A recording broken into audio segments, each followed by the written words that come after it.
तो next topic है हमारा अर्थक्वेक। ठीक है, अर्थक्वेक सभी लोग को पता है जनरली क्या होता है। Literally it means shaking of the earth का कांपना। अभी आप लोग सबको पता होगा ताइवान में अर्थक्वेक आया। हम ये भी ट्राई करेंगे एक्सप्लेन करने का क्यों ताइवान में अर्थक्वेक आया। अभी अर्थक्वेक होता क्या है ये समझते हैं और कहाँ से ओरिजिनेट होता है ये समझते हैं। तो अर्थक्वेक जो है अर्थ के अंदर कहाँ से होता है। अर्थ में तो कई लेयर है ना, क्रस्ट है, मेंटल है, कोर है, लेकिन अर्थ के 200 किलोमीटर अंदर तक लिथोस्फीयर होता है। अर्थ के सरफेस से 200 किलोमीटर अंदर तक लिथोस्फीयर होता है और इस लिथोस्फीयर में कहीं भी ओरिजिनेट करता है अर्थक्वेक। ठीक है, अर्थक्वेक जहां ओरिजिनेट करता है, मान लीजिए इस पॉइंट पे अर्थक्वेक ओरिजिनेट हुआ, स्टार्ट हुआ अर्थ के अंदर, तो वो पॉइंट कहलाता है फोकस। फोकस को ही एक और नाम से जानते हैं हाइपोसेंटर। अर्थ के अंदर जहां से अर्थक्वेक शुरू होना स्टार्ट हुआ उस पॉइंट को कहेंगे फोकस या हाइपोसेंटर। अब ये सब जगह इसकी वेव्स जाएंगी। जो वेव्स जा रही हैं वो सबसे पहले पहुंचेंगी सरफेस पे, एकदम फोकस के ठीक ऊपर, क्योंकि यहाँ सबसे पास डिस्टेंस है, क्लोजेस्ट डिस्टेंस है। तो यहाँ जब पहुंचेंगी तो इस पॉइंट को कहेंगे एपीसेंटर। तो एपीसेंटर क्या होता है? एपीसेंटर वो पॉइंट होता है सरफेस पे जहां सबसे पहले वेव स्ट्राइक करे। जनरली ये पॉइंट हमेशा फोकस के ठीक ऊपर होगा स्ट्रेट लाइन में। ठीक है, फिर यहाँ देखते हैं कि इसी डायग्राम को थोड़ा सा बड़ा कर दिया मैंने। तो देखिए ये पॉइंट से अर्थक्वेक ओरिजिनेट हो रहा था, फोकस है ये पॉइंट या हाइपोसेंटर है, यहाँ से निकल रहा है।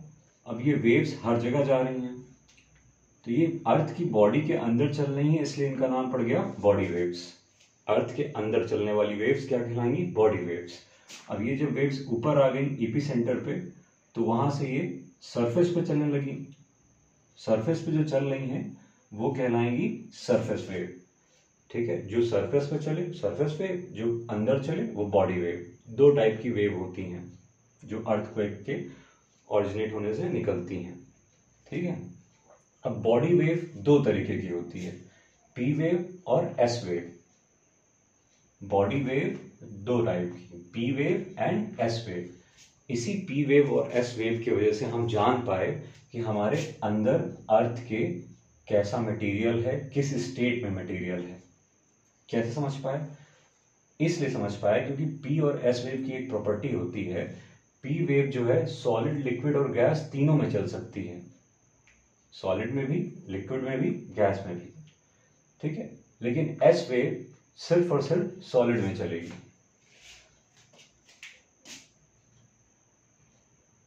पी वेव जो होती है वो हमारी लॉन्गिट्यूडनल वेव होती है, जैसे कि साउंड वेव। लेकिन एस वेव जो होती है वो ट्रांसवर्स वेव होती है। ठीक है, लॉन्गिट्यूडनल वेव क्या होती है? जनरली जो प्रोपोगेट करती हैं पैरेलली, जिस साइड वेव जा रही हो उसी साइड पैरेलली प्रोपोगेट करे। और ट्रांसवर्स वेव क्या होती हैं? जनरली जो प्रोपोगेट करती हैं परपेंडिकुलरली। अगर वेव ऐसे जा रही है तो परपेंडिकुलर प्रोपोगेशन हो रहा है। खैर ये डिटेल में नहीं समझना है क्योंकि ये फिजिक्स का टर्म है। अभी आपको यहाँ पे ये समझना है कि पी वेव सॉलिड और लिक्विड में ट्रेवल कर सकती हैं और एस वेव सिर्फ और सिर्फ सॉलिड में ट्रेवल कर सकती हैं। इसी पॉइंट की वजह से हमें समझ में आया कि हमारे अर्थ के अंदर में क्या है। कैसे समझ में आया? देखिए, ये है शैडो जोन। शैडो जोन वो जोन होता है जहां पे डायरेक्टली वेव्स नहीं पहुंचती हैं। अब देखिए क्या हो रहा है, इस पॉइंट से ओरिजिनेट हुआ। ठीक है, इस पॉइंट से अर्थक्वेक ओरिजिनेट हुआ, ये फोकस था अर्थक्वेक का।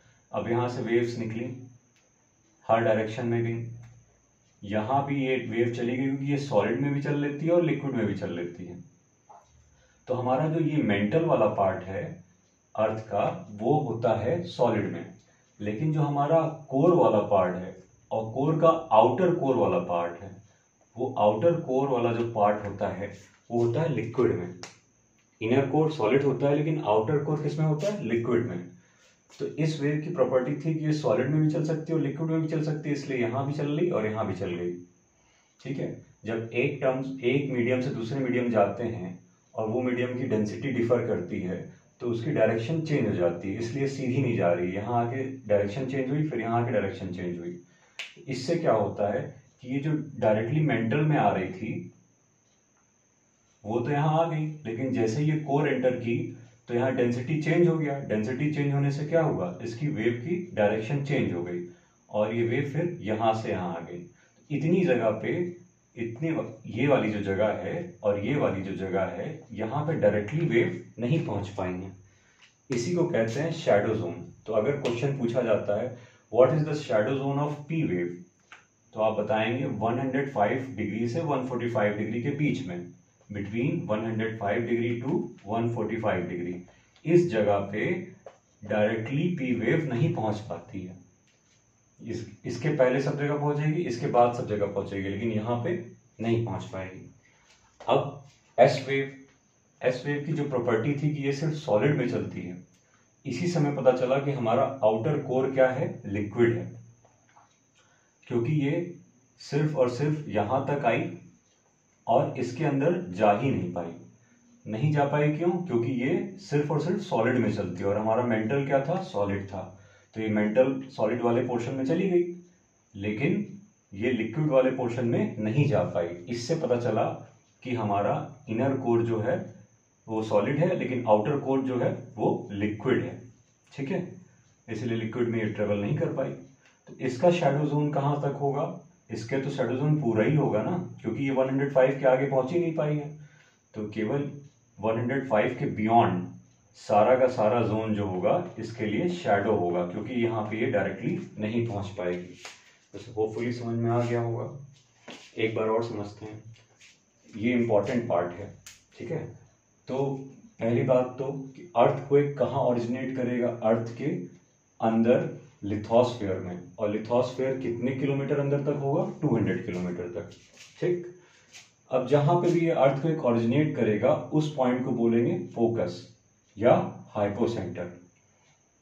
अब जहां से ये ओरिजिनेट करके जैसे सरफेस पे पहुंचेगा, जस्ट एकदम स्ट्रेट वाला पॉइंट, जिस सरफेस पे पहुंचेगा सबसे पहले जहां पहुंचेगा वो पॉइंट हो जाएगा ईपी सेंटर। अब हम समझते हैं कितने टाइप की वेव्स चलती हैं। तो वेव दो टाइप की होती हैं, एक बॉडी वेव और एक सरफेस वेव। बॉडी वेव कहाँ चल रही है, अर्थ के अंदर बॉडी में, और सरफेस वेव कहाँ चल रही है, अर्थ के सरफेस पे। फिर जो बॉडी वेव होती है वो दो टाइप की होती है, पी वेव और एस वेव। पी वेव मतलब प्राइमरी वेव, एस मतलब सेकेंडरी वेव। प्राइमरी वेव क्या होती है, वो सॉलिड लिक्विड दोनों में ट्रेवल कर लेगी, उसको कोई दिक्कत ही नहीं है। तो वो यहाँ से यहाँ चली, मेंटल में तो आराम से दोनों चलेंगी क्योंकि मेंटल सॉलिड है, तो मेंटल में आराम से चल गई। लेकिन जैसे ये कोर में एंटर की तो ये कोर में भी चल लेगी क्योंकि ये लिक्विड में चल लेती है, लेकिन इसकी थोड़ी सी डायरेक्शन चेंज हो जाएगी क्योंकि डेंसिटी चेंज हो रहा है। जब एक मीडियम से दूसरे मीडियम हम लोग जाते हैं और डेंसिटी में डिफरेंस आता है तो वो बेंड टुवर्ड्स नॉर्मल होता है या बेंड अवे फ्रॉम नॉर्मल होता है, जो फिजिक्स में आप लोग पढ़े होंगे। ठीक है, लेकिन इस पर हम अभी नहीं जाएंगे। तो ये अपनी डायरेक्शन चेंज करेगी और यहाँ आ जाएगी। तो इसके बीच में जो एरिया बच रहा है ये एरिया कहलाएगा इसका शैडो जोन। तो पी वेव का शैडो जोन बहुत कम होता है। शैडो जोन वो जोन होता है जहां पे वेव डायरेक्टली स्ट्राइक ना कर पाए, इसका शैडो जोन होगा 105 डिग्री से 145 डिग्री। लेकिन एस वेव से हमें ये पता चला कि हमारा जो आउटर कोर है वो लिक्विड स्टेट में है, इसीलिए क्योंकि एस वेव अंदर एंटर ही नहीं कर पाई, सिर्फ ये सॉलिड वाले पोर्शन में चली मेंटल में, लेकिन आउटर कोर में एंटर ही नहीं कर पाई। ठीक है, अब देखिए ये थोड़ा सा सरफेस समझ लीजिए। ये हो गया आपका अर्थ, ठीक है, ये हो गया क्रस्ट वाला पार्ट, ये हो गया मेंटल वाला पार्ट, ठीक है, और ये हो गया कोर। कोर में दो पार्ट हो गए, एक आउटर कोर और एक इनर कोर। आपका मेंटल जो है वो सॉलिड स्टेट में है, आउटर कोर जो है वो लिक्विड स्टेट में है, और जो इनर कोर है वो सॉलिड स्टेट में है।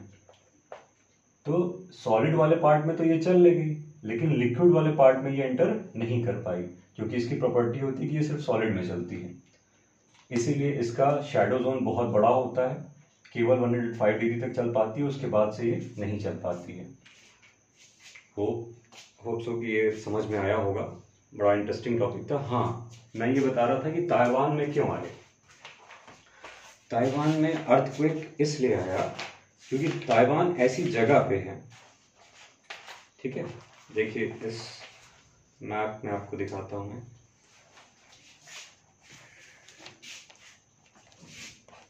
ये देखिए, ये आपका हमारा इंडिया है, इंडिया के बगल में चाइना है, चाइना के बगल में ये वाला पोर्शन ताइवान है। तो ताइवान जो है रिंग ऑफ फायर में आता है। रिंग ऑफ फायर में जो भी कंट्रीज आती हैं वो वहाँ पे डीप अर्थक्वेक जोन होता है, वहाँ पे अर्थक्वेक आने की बहुत ज़्यादा पॉसिबिलिटी होती है। इसीलिए ताइवान ऑलरेडी ऐसी एरिया में है जहाँ पे अर्थक्वेक बहुत इजीली आ सकता है, इसलिए वहाँ पे अर्थक्वेक आया। होपफुली ये समझ में आया होगा। Thank you.